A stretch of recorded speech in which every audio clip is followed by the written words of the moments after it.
এই ছোট মেয়েটি কিছু পাথর নিয়ে আসে। এরপর সেই পাথরের গায়ে একটি একটি করে চকলেট মাখিয়ে নেয়। সবগুলো পাথরের গায়ে চকলেট লাগিয়ে নিয়ে বাদাম নিয়ে আসতে যায়। বাদাম নিয়ে এসে সেগুলো গোড়া করে চকলেটের উপরে ছড়িয়ে লাগিয়ে নেয়। এরপর নকল চকলেটগুলো আসল চকলেটের মতো দেখতে হয়ে যায়। তারপর সেই নকল চকলেটগুলো কাগজে মুড়িয়ে নিয়ে আসল চকলেটের বক্সে রেখে দেয়। এরপর মেয়েটি নকল চকলেটের বক্সের মুখ লাগিয়ে নিয়ে মেয়েটি একটি দোকানে চলে যায়। দোকানদার দোকানে বসে বসে খাবার খাচ্ছিল। এরপর মেয়েটি দোকানদারকে এসে বলে, এই চকলেটের পরিবর্তে আমাকে জুস খেতে দিবে? তখন দোকানদার বলে, হ্যাঁ, আমি তোমাকে এই চকলেটের পরিবর্তে জুস খেতে দিব। মেয়েটি জুসটি হাতে পেয়ে সেখান থেকে দ্রুত চলে আসে।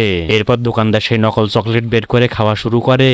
নকল চকলেটে কামড় দিতেই দোকানদারের দাঁত ভেঙে যায়। তখন দোকানদার নকল চকলেটটি নিয়ে মেয়েটিকে খুঁজতে বেরিয়ে পড়ে। এরপর মেয়েটি বাড়িতে এসে আসল জুসগুলো বোতলের ভিতর থেকে বের করে খেয়ে ফেলে। তারপর ছোট মেয়েটি নকল জুস বানিয়ে সেই বোতলের ভিতরে রেখে দেয়। এরপর সেই নকল জুসটি নিয়ে দোকানদারকে দিয়ে দেয়। দোকানদারটি বুঝতেই পারেনি মেয়েটি তাকে আবারও নকল জুস দিয়েছে। বন্ধুরা, ভিডিওটি ভালো লাগলে ভিডিওতে একটি লাইক করে চ্যানেলটি সাবস্ক্রাইব করে দাও।